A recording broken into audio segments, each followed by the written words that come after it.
Hello, and thank you for joining us. You are at the COVID Fireside Chats hosted by myself, Chrissy Hodges. I'm the executive director and founder of OCD Gamechangers. I'm the author of Pure OCD, The Invisible Side of Obsessive Compulsive Disorder, and I'm a certified peer support specialist, supporting and helping people find therapists who treat OCD around the world. And today I'm so excited to have one of our very own Game Changer speakers from OCD Gamechangers London, Miss Catherine Benfield. Catherine, tell us who you are. It's so nice to have an English accent on here. Hello. Is this intro time for me? It's intro time. Go.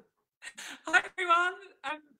Intro time. There's a little delay, I think. Hello, everyone. My name is Catherine Benfield. I am a founder and writer at tamingolivia.com, which is a blog all about my recovery from OCD. Using a strange little creature that is kind of semi-cute, semi-absolute bastard to document my recovery and the pitfalls and the recoveries again, stuff like that. I also work alongside the three major charities in the UK, so OCD UK, OCD Action and Maternal OCD. I do a lot of different media work with them, help out wherever I can. I run the Instagram account for Maternal OCD. I work alongside you guys at OCD Gamechangers now, when you and Stuart bullied me into talking publicly. Totally. Oh, it's going to happen again. No, I loved it. Thank you so much. That was central to my recovery. And I also work a lot against kind of the high-end kind of media side to try and get the word of perinatal OCD and intrusive thoughts and urges out to the masses, so that hopefully people can talk about it more openly with their medical providers and their families and their friends from now on. So basically, I think if it's got something to do with OCD, I've done it or been there or recovered from it or just anything. Yes. And so is there a delay here or are we good? No, we were right. We were right now, I think. Okay, good. I want to talk a little bit more about what your work entails. I know that this is very non-agenda based, but I do think what you do is so important. It's you cover topics that really are not out there in the mainstream and need to be. I do want to cover that at some point. Let me give a little bit of a description of what we're doing at Fireside, but I want to tell a little quick story first before I tell you what we're doing here today, even though you already know. Catherine spoke at our OCD Gamechangers UK event, and I was listening to you speak, and at one point you said, well, I really tried to avoid doing public speaking. And you're like, I try to avoid it because of anxiety. And I was like, and then you said something to the effect of like, I tell people I'm busy or I tell people this. And I was like, that is not going to work with me anymore.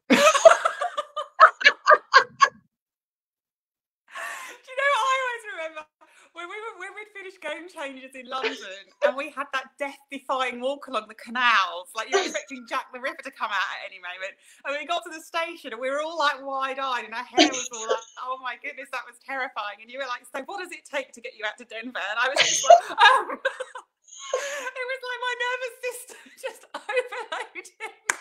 Yeah, well, wait until next March when I make you come out. I've been mentally preparing myself for it. Good. Not in terms of compulsion, but no, that isn't my next step, most definitely. I will accept no excuse.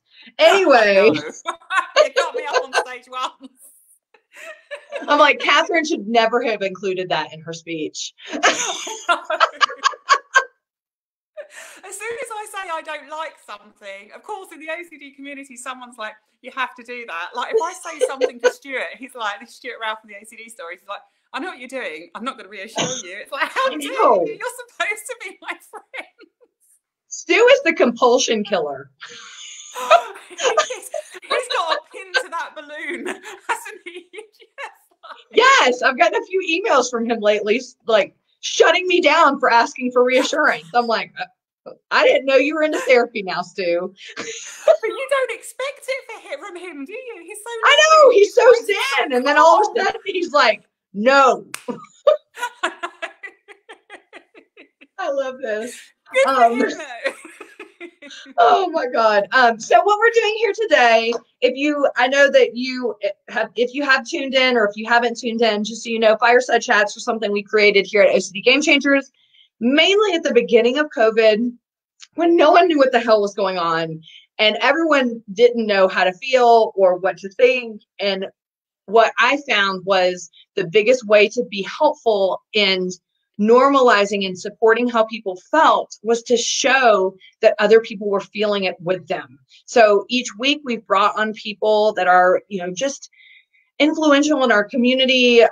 This would be people who have OCD, therapists with OCD, advocates with OCD, to be able to help us feel like where we're at is okay, no matter where that is. And we have run the gamut of how people have handled COVID, and I think it's been really helpful for people. Thank you so much for always reaching out and giving me your feedback about Fireside. I love hearing that these are helpful to you because they have been hugely helpful for me. So today, Catherine, let's start by, I don't want to get into your advocacy stuff yet. I really want to dive into how has COVID felt for you? I mean, it's been like 2 months now. So it was right after Game Changers. We can get to your drum lessons on social media. It's not lessons anymore. I've mastered it in 2 months. But what has it felt for you? And you're in another country, which I love because we get a lot of perspectives from here here in America. But tell us mainly like your emotional response as an OCD advocate, as a mom, as just a human going through this really uncertain time. It's been really strange. And I think every single week, if I'd have spoken to you doing this, you would have heard something different. It's almost been like weekly themes. So at first I just felt I was so anxious. I cannot tell you how anxious I was at first. Like when I first started, we were no one really knew what was going on. So we were getting kind of mixed messages. And my son, William, has got quite severe asthma. And in the past, just normal colds have sent him into like hospital in A&E to have pumps and all the rest of it. So immediately I was like, he's coming out of school. I'm not waiting for him to be told about everyone else.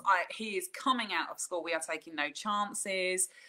My husband's self-employed. We didn't know anything about any support at that point, and he came out straight away. And the whole time, it's kind of really bizarre because you're kind of thinking, you're almost assessing why you're making the choices.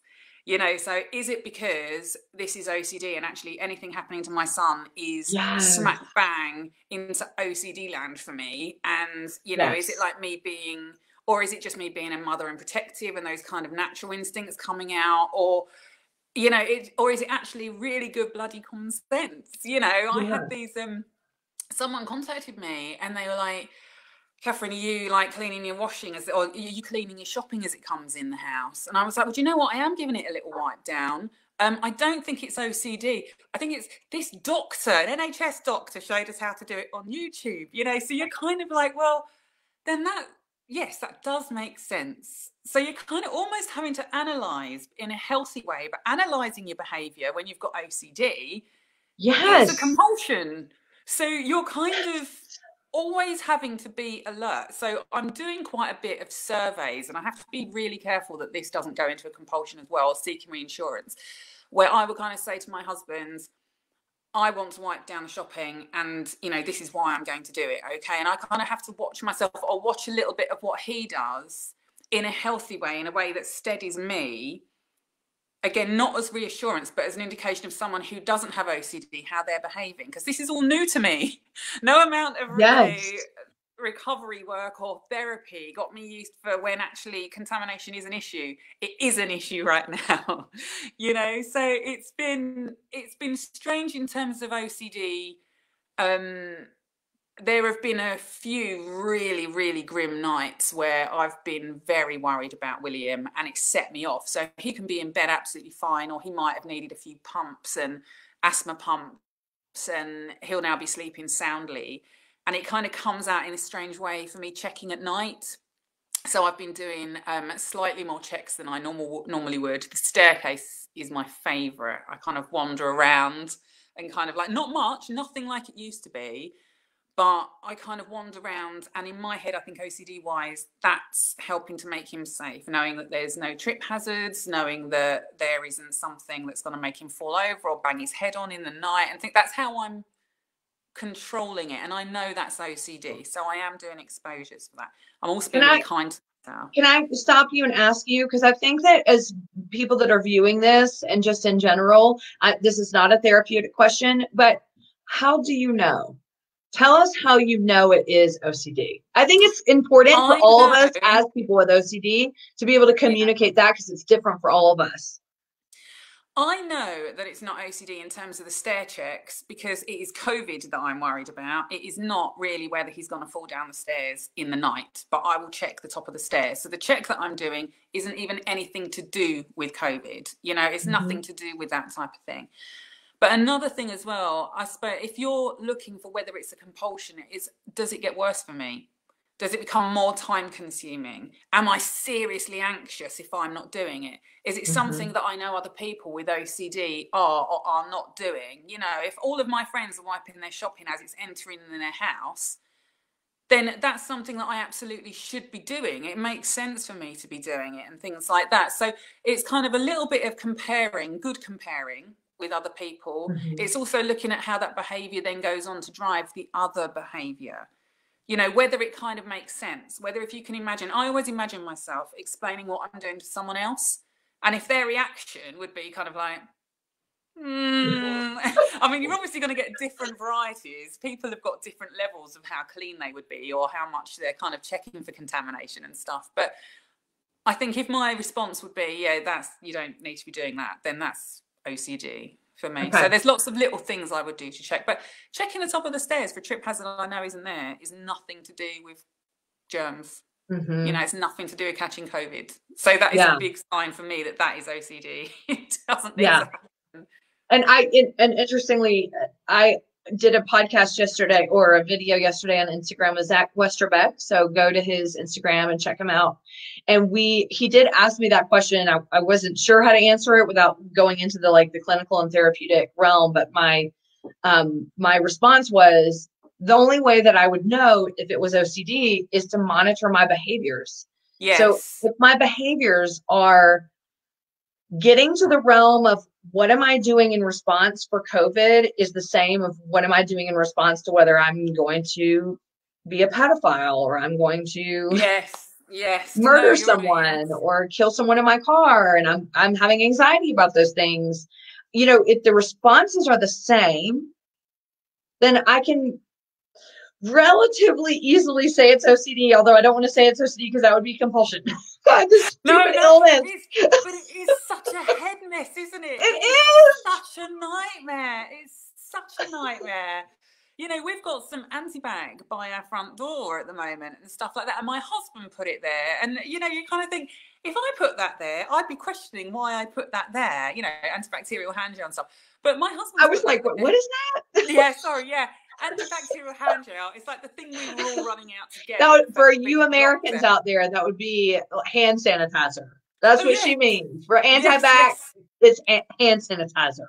The little thing, yeah, that's right. Hand sanitizer. Sorry, I should have thought that. But yeah, the fact that he put it there, my husband, who does not have OCD, no questions, doesn't matter. You know, so we have to be vigilant, but it can tie you in knots. It can tie you up in knots. Really hard. Yes. So anyway, go ahead. I didn't mean to interject, but I just think it's really important for people. You know, one of the biggest questions I get is, how do I know if it's OCD? Well, I don't have the answer to that question. It's all individual, but the best answer for me is, am I on Google for 9 hours? Am I ruminating? Am I asking Sean over and over and over for reassurance? Am I avoiding? You know, these are things that through the lifetime of living with OCD, you start to recognize, and by reducing those behaviors, then you feel the reduction in distress. But of course, that takes practice through ERP. But I think it's important for people to know that it is individual. So your experience is very different from mine, and your cues that it's OCD are also going to be different than mine. No, absolutely, absolutely. And there's I wrote a blog last week, and Quinlan shared that I was writing it, which was brilliant because I got input from like 150 people talking about compulsions and how they knew they were compulsions, but then also really sneaky little compulsions as well, kind of little hidden things. And I think it's very easy to have sneaky compulsions at the moment because a lot of everyone's behavior in terms of checking the news, really checking like their phone for information and stuff, it could be quite easy to hide little sneaky compulsions and things like that as well. It could be really easy to kind of miss those. That blog's there and is quite helpful. It had so many people like kind of input. It wasn't really about me, it was about other people and stuff. So, feel very... Is this the one where you mentioned me and the groinal? Yes!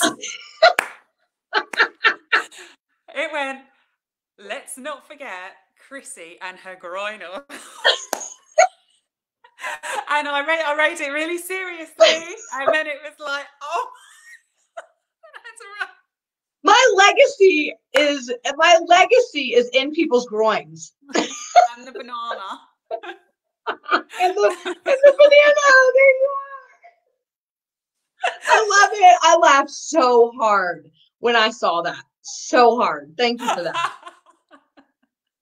I love it. I just love the fact that I wrote it really seriously because I was talking about signs of attraction, seeking your body responses for arousal and stuff like that. And I was like, and let's not forget Chrissy Hodges groinal. I was really serious about it. And only after I read it, I was like, I've got to send that to her. That's one of the funniest sentences that's ever left in my mouth. Years ago, when I envisioned being an advocate and all it could bring, I never thought in a million years there would just be this aura around me of like Chrissy's groin. Let's all remember Chrissy's groinal. Or the fact that how many people like text me when they're gonna vomit. I'm gonna vomit just thinking about you. I'm very nauseous. Love you. You should feel proud about that. That at a time when people would be feeling very upset and very anxious, they're thinking of you and feeling happy. I bring people joy as they are vomiting. Exactly. We can all strive, can't we? So, how's your family, Catherine? How's your family coping with this too? What has it been like for them? So we're all having, I suppose I didn't really answer that last question. We're having lots of ups and downs. There we go, lots of ups and downs.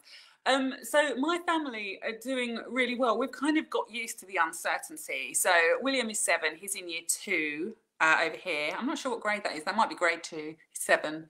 Year 2. Yeah, would that be 2 years old? No, he's 7. Oh. In year 2 of school. Oh, got it. Okay. He's very tall. That would be 7. That would be 2nd grade. Yes, I think we changed to match them.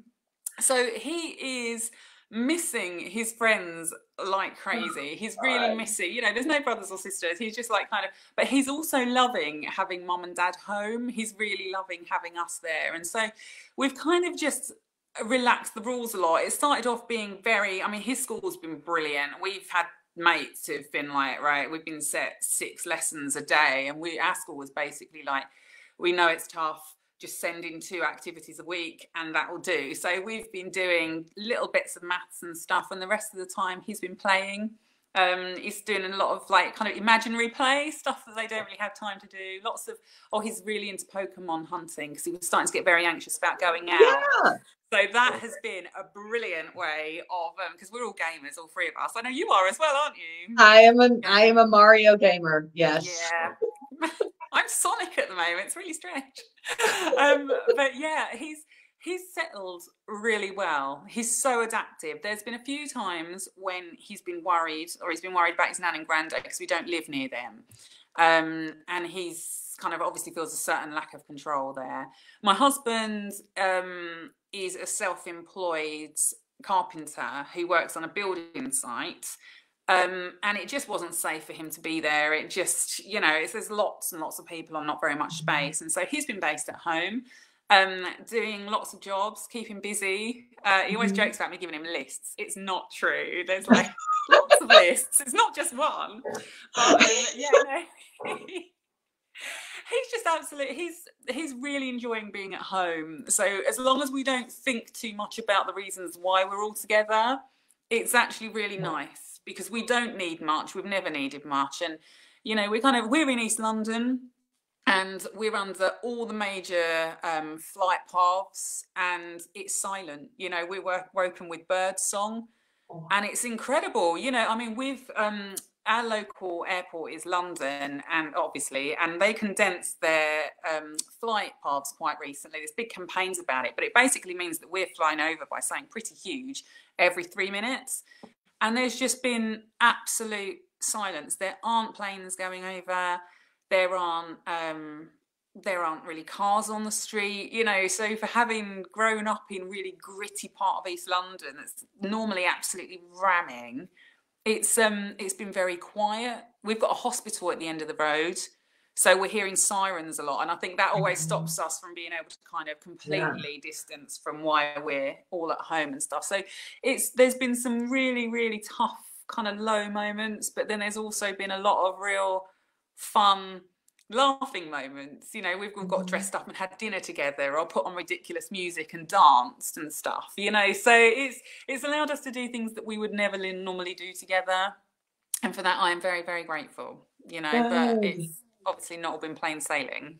Good. Well, and you have a following, a community of a following.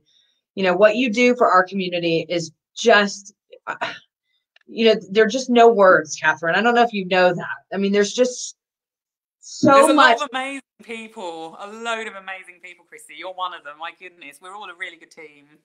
I know. You talk about things that just needed to be talked about when no one was talking about them.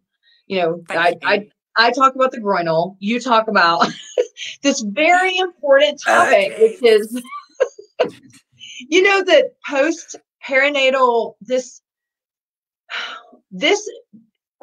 area of OCD that is just so fragile.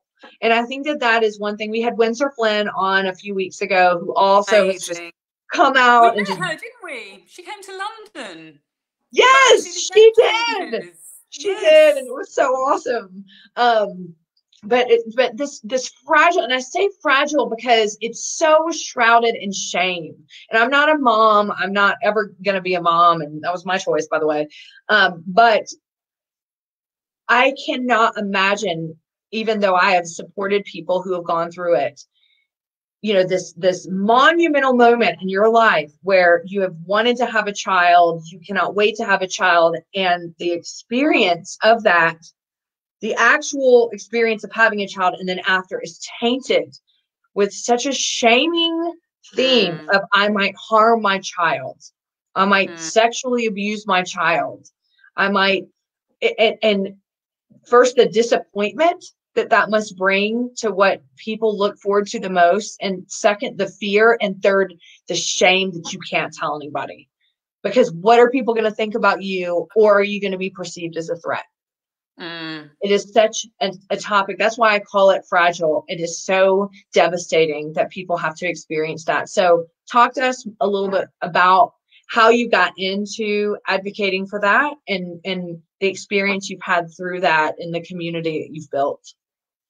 Oh, right. Okay. So I think the first thing was that, I mean, we talk about those lost years, and, you know, you feel that regret and that loss and that bereavement, and you don't actually realize that for a long time, because when you are in the depths of perinatal OCD or postpartum OCD, you are in pure survival mode.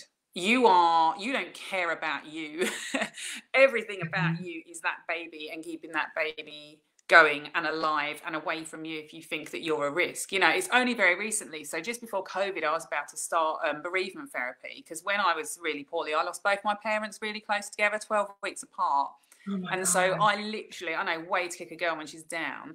But when I went for that initial assessment, we were talking about loss and grief and bereavement, and I was going through all these things that I'd lost, you know, mum, dad, you know, my cat, and da-da-da-da-da.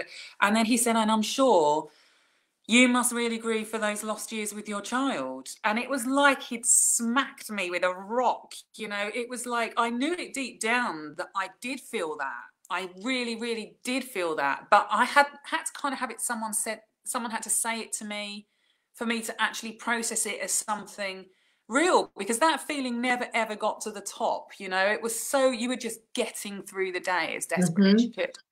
So I'd always had OCD, a lot of very physical compulsions. I didn't realise that the intrusive thoughts and thought cycle, you know, I didn't realise that could kind of get the loop going, the OCD loop and stuff. And I didn't have an official diagnosis. I'd just seen a couple of things about OCD on telly, and I thought, maybe that's why I'm checking the taps a lot.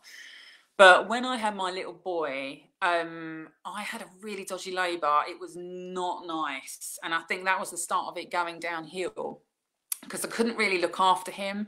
And it gave me a lot of time of just sitting in the bed or sitting on the sofa, kind of recovering from labour. And kind of, it gave me a really long time to think.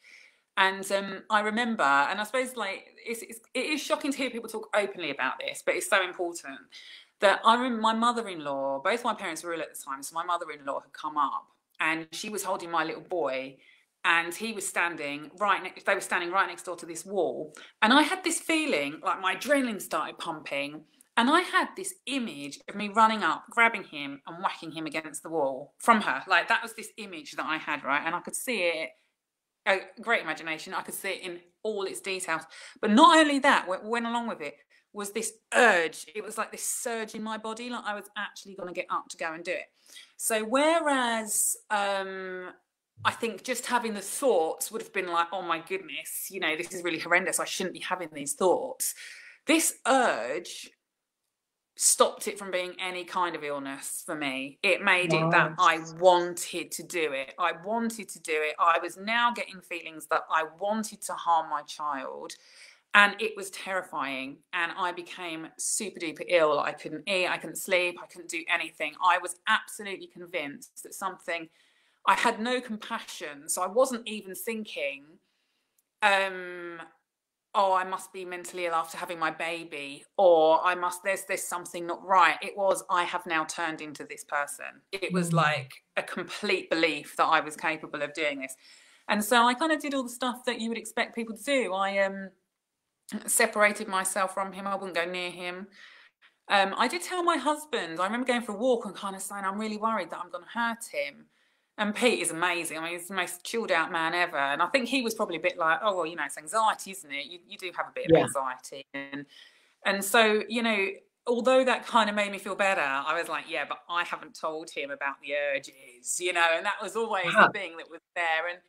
And it was terrible. It got to the point where every time I held my baby, I would feel like I was going to throw him.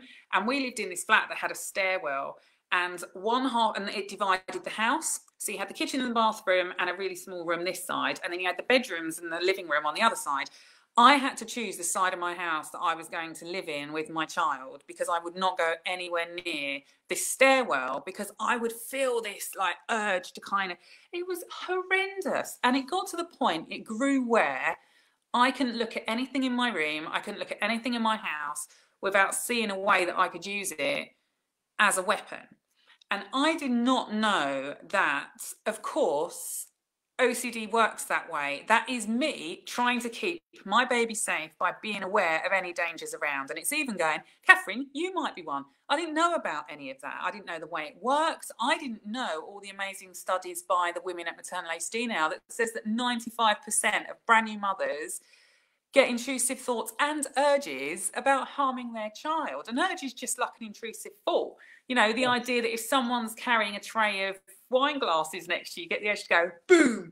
But this one's just slightly darker in that would be funny. Obviously, harming someone is not funny. I once had to move away from, I'm really tall, and so is my husband, and we got given these seats near the emergency seats in the aeroplane once on holiday. My husband was like, yeah, and I was like, we need to move, I cannot be near this red button, I'm going to touch it. I did not realise that that's the same thing, because when you talk about red buttons, that's hilarious. When you're talking about chucking your baby down a stairwell, it suddenly becomes very dark, you know, so even though it's the same thing. So, you know, you kind of, I didn't talk about it for a very long time. because my parents were ill, I didn't go to them, and I kind of just sat on it a little bit, and I got worse and worse and worse. And I had a really negative experience with a midwife. So I think I basically got to the point where I was just like, oh my God, someone's going to have to come and see me, because I think this is getting dangerous now. I think I'm going to do something I regret. And she came round, and I remember telling her that I thought I had postnatal depression. That was the only thing I could think was happening, because, you know, lo and behold, these thoughts are actually making me really depressed. So there was just that tiny little bit of that. And because postnatal depression was starting to be talked about, there was a lot of discussion about that. And then there was a bit of discussion about postnatal psychosis, because that was starting to be talked about a little bit more. So then, of course, the worst thing in the world that you can tell a mother with postpartum OCD is that she has postpartum psychosis, because sometimes those mothers do not realize that they are harming their, you know. So it's a difficult conversation. It is a very triggering conversation. And for months, I spent a very long time thinking that that's what I had. So that, by being told that I might have postpartum psychosis, took away my one, yeah, but I wouldn't really do it, you know? So, I mean, of course, it's a really difficult conversation to have, and there are many, many, many symptoms of postpartum psychosis, you know, and you just have to be aware of all of them. And OCD, some women do have both, but majoritively they don't. And no one noticed that I had OCD. I was told by this woman that they were going to get the medical team involved, the mental health team, and I was like, fine, that's all right then. But then I was also told that child protection was going to get involved. No. I was told that social services were going to get involved, and they kind of gave me a choice. I think we went through a phase, and I remember this from being a teacher, and it was a really stupid phase in this country, where if someone was about to disclose, you had to legally say to them, just to let you know, I can't keep this private. I have to take this further. And so, of course, for the majority of disclosures, people would then go, zip. No, you're right, thank you. And that's exactly what I did. So as soon as she kind of gave me the choice, I said, you know, I backed out of it. I went from kind of saying, look, I'm a little bit worried about my baby's safety. And then when she said, well, you know, we might need to start bringing in agencies. And I was like, because I had a lot of anxiety during teachers training. I've had a lot of anxiety in my life, you know, and I managed to backtrack out of it out of all of this stuff.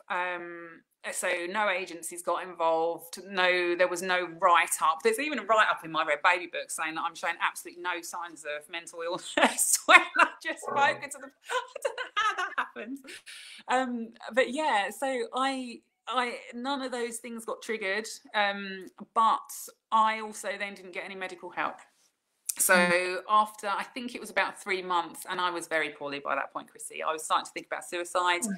I hadn't eaten, I hadn't drunk for a very long time. It was just, the suicide wasn't because I didn't want to live anymore. It's because I thought it would make my son safe. I thought I was so dangerous that is why it was going to happen. It was the ultimate mother sacrifice that I could make for him, was to make sure that I wasn't there to hurt him, you know? So eventually, I think I must have just melted down completely, and I walked into my GP's office and was kind of like, look, my child is not safe around me. He needs to put me in prison. He needs to put me somewhere. I am not well.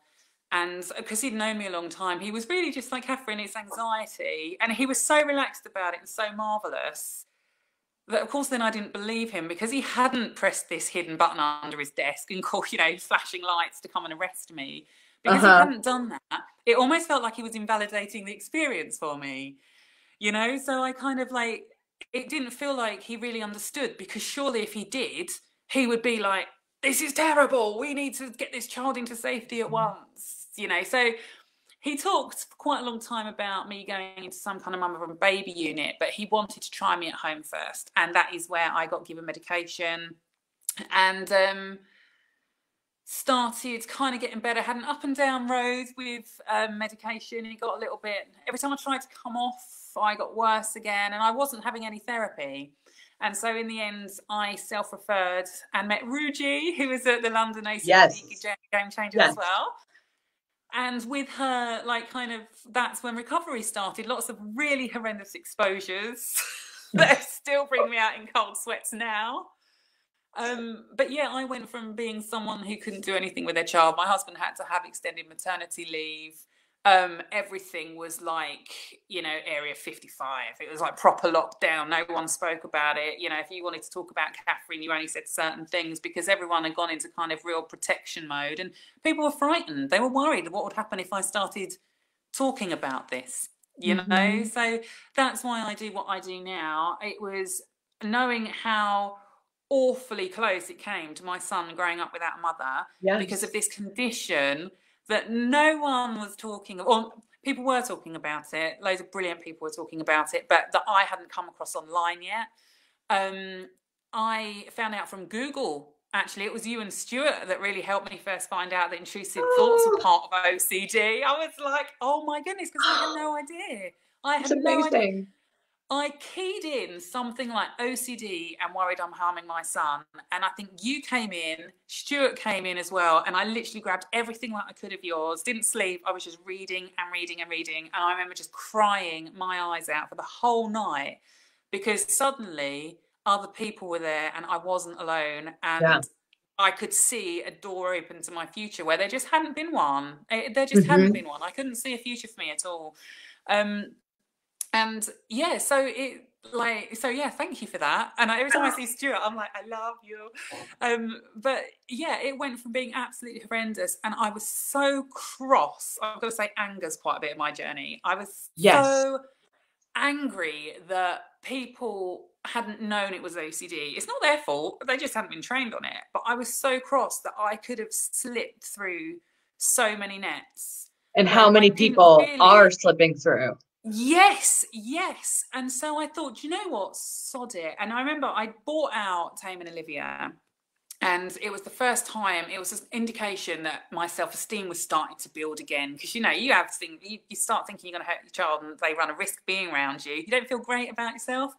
So I was building up, I did a lot of work in therapy about my self-esteem, about how I was feeling, about how people might actually want to read something I wrote.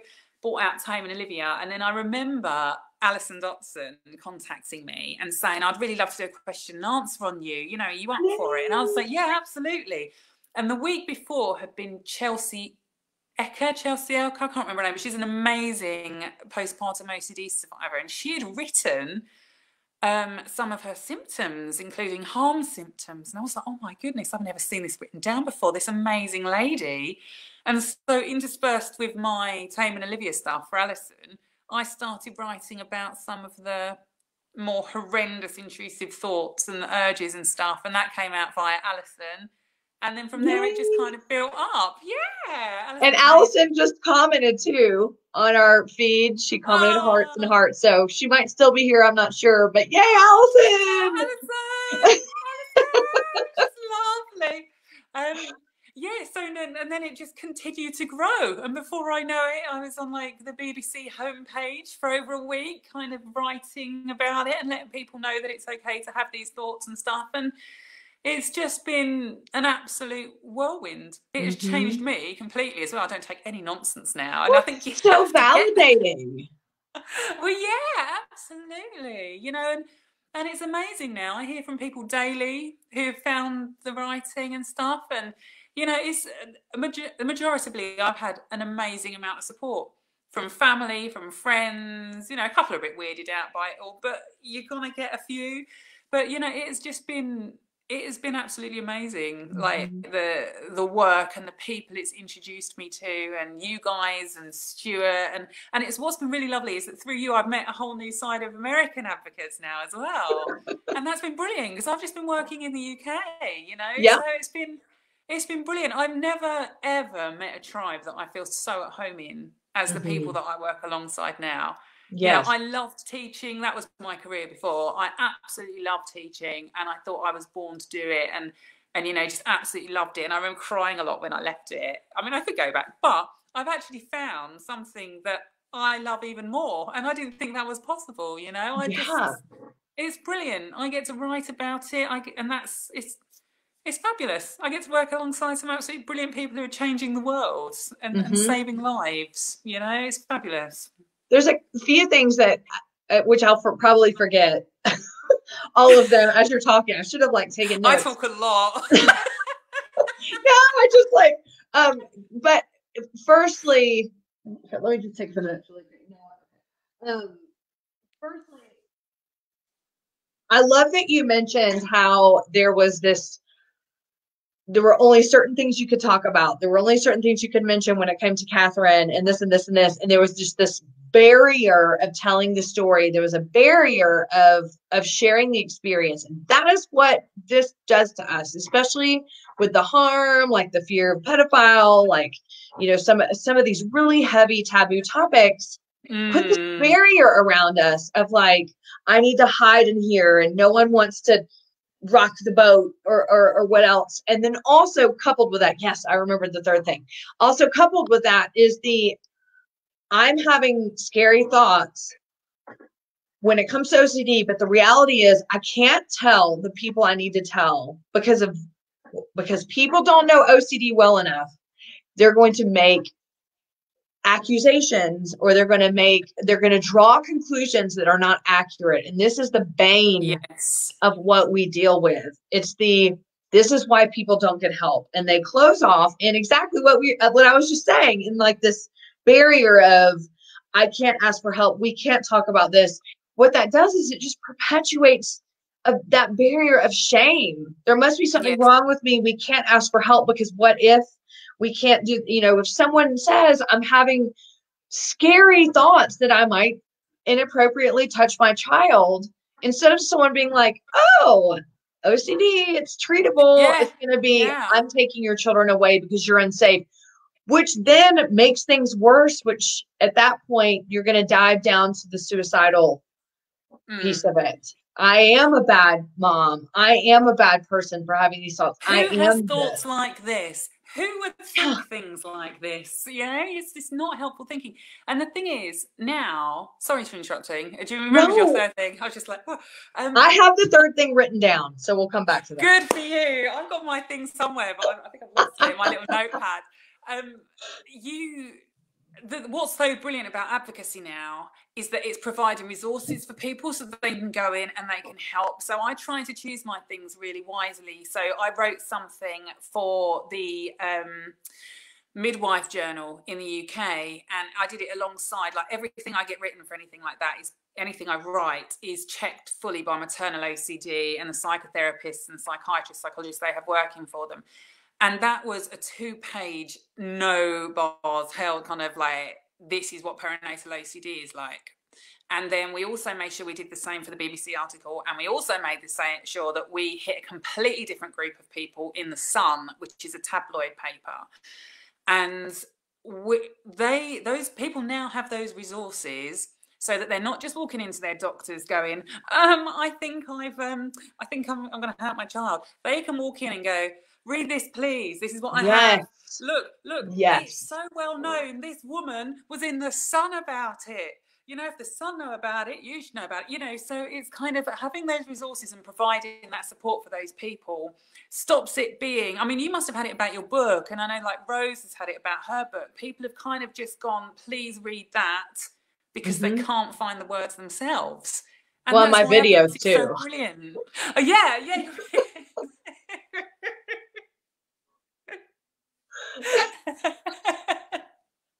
They get passed around a lot. So there's this girl, and she's talking about all this stuff. In the background. And what's all this about groinal? Well, I think also because I loved what you said. You said, I can't remember exactly what you said about it, but when you were sitting in the bed recovering, and you said the urges cannot be an illness. The urge means this is not an illness. That's what all of us experience when our physical body becomes involved with OCD. It wipes out any rational explanation that this could be an illness. That is in itself proof. And that's why I always drive home the point that there's no part of our body that's immune. There's none of them. And so because those responses make it logically believable, because the hardest thing is to believe that this is actually OCD. I'm constantly baffled when myself and the clients that I work with are arguing more that it's not OCD The But argument you do, don't is. you? Accepting it's OCD means lowering your guard, and OCD does not want that. And so you don't think it's OCD. You think it's all these other things. And if you're a new mum, you have got a wealth of activity and like books and information out there that tells you it could be any one of a million things, you know. So you're almost primed to be looking through all of this stuff. Although last year, it's kind of been shelved a little bit. I will pick it up again. I went through all the bookshops in the UK, the big ones in the UK, to look for perinatal OCD in them. There was one book with it in, and it went on for 12 lines in a column, a thin column, out of all the books on maternity. So why? My question is why? And I'm asking this, and it's going to sound mean, but you know, if the only people really speaking out now are the people that have it and have experienced it and now are becoming the advocates and not experts in treating people. And I'm not saying that, but experts in our own lived experience. Yeah.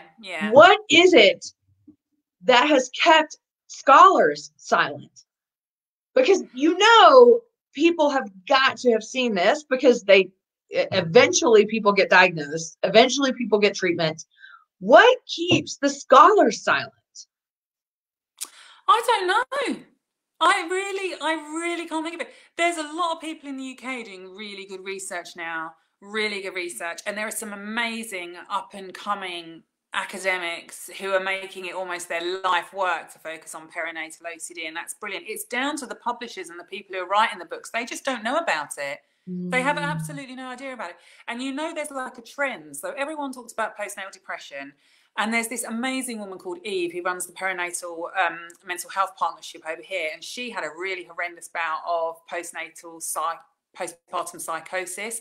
She was so well known that they actually, we've got a big TV show over here, soap called EastEnders. I don't know if you've heard of it, but it's set in the East End. It's not meant to be funny, but it is really funny. But there was this storyline that was amazing about it, about postpartum psychosis, and it hit all the newspapers, and it was based on her story. And so now this very hidden and very secretive illness of postpartum psychosis, you know, where women can lose touch with reality, was suddenly becoming spoken about. It was on all the morning shows. People were treating it respectfully. They were doing all of those. So, you know, it was like it was starting to tread the route that postnatal depression had. And I think coming up the rear is postnatal anxiety, and within that, attached to the side, is postnatal OCD. So it will start walking that walk, and the more, you know, people like me, you, Windsor, Kim French is another brilliant advocate in this country for the same thing. I think her and Windsor did something together for Made Millions a couple of weeks ago. What's her name? Kim French. Kim French. She's absolutely unbelievable. She's amazing. She's the other volunteer who works in maternal OCD alongside me. So we do a lot of things together. We've done a lot of talks together and stuff like that. And she was one of the first mums I ever met, and vice versa, who'd had the same condition. So it was like I just love her. I love her so much. She's amazing. But the more mums there are now who are coming forward and talking about it, the better. Yes. And it is starting to come up. It's a lot of famous people are starting to talk about intrusive thoughts now in podcasts, joking about being up a tower and having the strange urge to throw their kid off, you know. So we need intrusive thoughts to stop becoming taboo, not just the ones that are associated with OCD. Yes. You know? Yes. And two things I want to drive home, and then I'll get to one thing and then drive my point home, is you and I both had a lot of hesitancy of speaking out. You know, as verbal as I am about what I've been through, it was not encouraged to talk about my experience. But, you know, it's not encouraged to talk about sexual intrusive thoughts, violent intrusive thoughts. But I just got to a breaking point. I was tired of being alone. I was tired of feeling shame. I was tired of hating myself. And I knew that people like you and other people were out there. The fear was, what if people don't accept this? What if people think that the thoughts are real? All of those fears, the same kind of that we experience with OCD. What if it's real and it's not OCD? Yeah. But I took the risk and lived with the uncertainty anyway.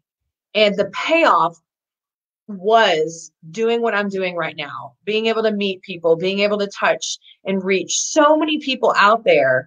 and give hope just by my story. So if you are on the fence right now, thinking about talking about and sharing your story, I would absolutely encourage you. There are so many people out there that need to hear it. There are so many people out there that can benefit from your experience. My rule of thumb has always been and still always is, although that's shot to hell now after all the stuff I've talked about. But like, don't say anything that you are not ready to take negative feedback on. That's an important rule for me, meaning if I'm going to talk about sexual orientation OCD, about whether I worried I was gay, I'm not going to say that out loud if I'm not ready for someone to ask, well, do you think you're gay? Which is always a trigger for, or someone that is worried that they're going to be straight. You know, someone asks, well, do you think you're not really gay and you're straight? If you're going to start coming out with stuff, I would highly encourage you, reach out to Catherine, reach out to me, reach out to Sean. Oh no, I'm going to say his name wrong again. Shinnock. Yes. Sean, he just showed up there in the comments. You know, there's all these Pete Harrison, Allison Dotson, Susie Shaw. Hello, everyone. Susie. Reach out to people, talk to people, you know, get a support system around you, but talk about your story because people need to hear it. And that I feel like even in just this conversation, I just ask, like, why aren't scholars writing about it? I think it's easier to write about. It's easier to research and get people on board when sufferers start speaking out, when they start telling their stories. It makes it more valid. Not that it's not valid, but it makes it more real for people. And lastly, I want to emphasize the Made of Millions #NoOneToldMe campaign that's going on right now, because you were talking about that no one had told you that you could have these thoughts. And as you said that, I was like, oh my God, Made of Millions campaign. But like, no one tells you that these things can happen. What we hear is when you get married, it's going to be like this. And when you have a baby, it's going to be like this. And when you're living like, and well, first of all, shit ain't ever real, like how people tells you it's going to be. In the films, these women don't even break a sweat. It's like, come on, this is not realistic expectation for me. I'm going to look marvelous. No. But their campaign right now is highlighting people's experiences where no one told me, and then fill in the blank. And it's a way to start getting out information that we can start talking to other people. If no one told me, someone posted something today, it was so brilliant. No one told me you can't pray away depression. I loved it because it was like so many people struggle with thinking that that's something that you can. And if we have that knowledge out front, then we now know, well, then maybe you can pray, but you can also go get help. Yeah, do other things as well. Yeah, we're telling you right now the things that we didn't know and using that information to tell you now on how to go get treatment, how to spread awareness, how to help educate people that are in the position we were in so they don't have to suffer as much as we do. Absolutely. And you don't have to, you don't have to write to the papers with the ins and outs of everything, do you, to get it all out there? You can start off anonymously. It's always a really good idea to start within the mental health community because, you're going to face understanding, so you do it and you can reach out to an advocate, and then they can help you tell little bits of your story on their websites anonymously. A lot of women do that on my website as well. And I should just add that if you are worried about going and seeing a medical professional and talking to them about intrusive thoughts or harm urges towards your children, that there are loads of things that you can do as well before you walk into that. You get help with the charities. It absolutely, I don't want my story to be a reason people don't go and get help. Yes, it was scary for a while, but the fact that that it's OCD, and the fact that that there are these contacts that you've got, means that you can use them before you go in. Anyone watching this and thinking, oh, I'm really worried about going to talk to my doctor about this, but I know I've got to get better. You can go in with all the support documents that we've talked about. You can 100%. Go in with support and advocates from the charities internationally. You don't have to do it on your own. So don't let the fact that, I mentioned social services put you off of going and getting help. Yeah, I think your experience is how it's going to educate people on how to do it properly. Instead of going in blind, 100%. Like your experience is actually educating us on how can I go in with Catherine's articles in hand to show a doctor and say, here's what I'm suffering with. Here's how she got help. Tell me how to get on that path. Get me going. Yeah. 100%. So, and, you know, I know that it's scary. I know it's scary when we have these heavy topics of harm and pedophilia theme. It's so scary to think what could happen. But again, I want to break that cycle of the amygdala telling you shouldn't, because what if, and tell you that there are, you know, just to confirm what you're just saying, there are absolutely things that you can do on the front end to protect yourself and your family from that happening. And the first step is gathering the information needed. If your doctor doesn't believe you, go to someone else that does. Get another one. Exactly. Good. Exactly. Contact the charities in the UK. You know, I do a referral system. Contact me. You know, go to madeofmillions.com. Go to NoCD at treatmyocd.com. Like, these places that are going to help are designed to help you take the necessary steps on finding a doctor who will believe you, because that's the biggest thing for us. It's having people believe us. And if you're in the UK, come to me on maternal OCD as well, because we now know lots of therapists who deal with it all the time. So you will not face the pan-dead, you know, kind of expression of just like, what is this woman talking about? It'll be someone who can take you in straight away and start working with you to help you feel better. So there's lots of options, lots and lots of options. I need to get those people too, by the way. I'll send them to you. Yes, please do. Please do. I get tons of referrals and stuff for the UK. So, Catherine, any final words today on all of your experience, COVID, everything else? Boom. Just to take every. I think just to take summarize every this whole hour in one sentence. Don't think too much about anything is my advice. No, really, it's that if you that's really good advice for people with OCD, isn't it? That's like the worst advice I've ever given. It's getting quite late over here. I would just say that to take every day as it comes, to accept that there are going to be some really awful days. I'm taking lots of naps and I'm not even questioning why. You know, it's like they're needed for me at the moment, and so I'm going to take them. And to remember that you probably learn a load of skills in therapy or just from watching your videos or reading my articles and stuff that you can apply here. You know, then they are very different things. We've never been through COVID before, but we have all felt anxiety, you know, so we can apply a lot of the things we've learned there. And that, I think, is it. And where can people find your articles? If they go to tameandolivia.com, there is a whole resource section where I've put links to absolutely everything. And so they're the kind of like informal ones that I've written for me, but they're also journal ones. They're also the press articles, the media articles.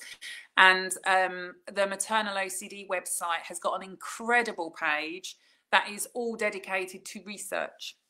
So that is very helpful as well for people if they want to talk to their family or their medical providers about it, that they can go in with a print out of all those links, or like go in with some of the articles printed out, because it shows actually studies, and they all show that all mothers get thoughts like this, all fathers do and stuff. So good. And thank you for including fathers too. I think it's fathers important. and people who are adopting, grandparents, carers, it's absolutely everyone. It's everyone, you know, so it's not just mothers. We use the word mother all the time, but it's not, it's everyone. Good. Well, thank you, Catherine, for everything that you do. I really appreciate you being here. It's an honor. I've loved talking to you, I've got to say. It's been I know, really... it's so fun. And a lot of fun. I depending on travel restrictions and all that, I do plan on being in the UK again in October. Amazing. OCD Gamechangers is looking at Newcastle to do an event. It'll probably fabulous. Yes. Up north. Yes. Oh, brilliant. So we will keep everyone posted on the details. We just have to kind of watch things for right now, but we will probably do it again, probably small or even smaller than we did last year.